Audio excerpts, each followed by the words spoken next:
Jesus was not Barney. Can't we all get along, boys and girls? No!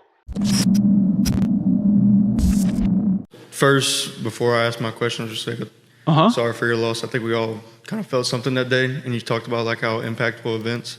I remember where I was at, the first thought, and kind of goes into my question. My first thought was originally sadness, but then like after that, just kind of struck anger in me.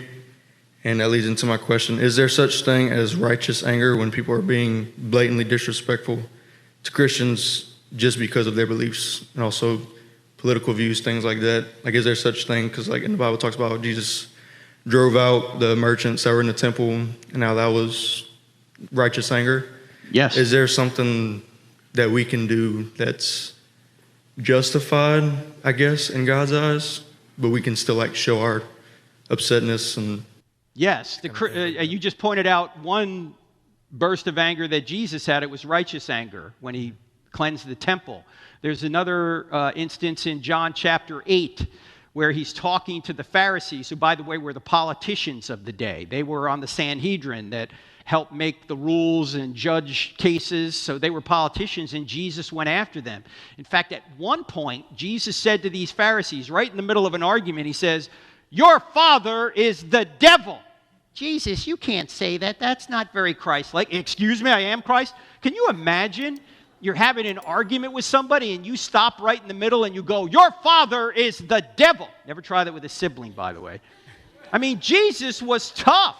And then just read Matthew chapter 23. "Woe to you, scribes and Pharisees, you hypocrites. You strain out a gnat and swallow a camel. Oh, you look great on the outside. You're whitewashed tombs, but on the inside, you're full of dead men's bones. You go a mile to make a convert, and then once you make them a convert, you make them twice as much a son of hell as you are. How will you avoid being condemned to hell?" What? Sweet and gentle Jesus said this? Yes, Jesus was not Barney. Can't we all get along, boys and girls? No! I came to bring a sword. It's going to divide mother and daughter, father and son. How often have you heard those passages talked about?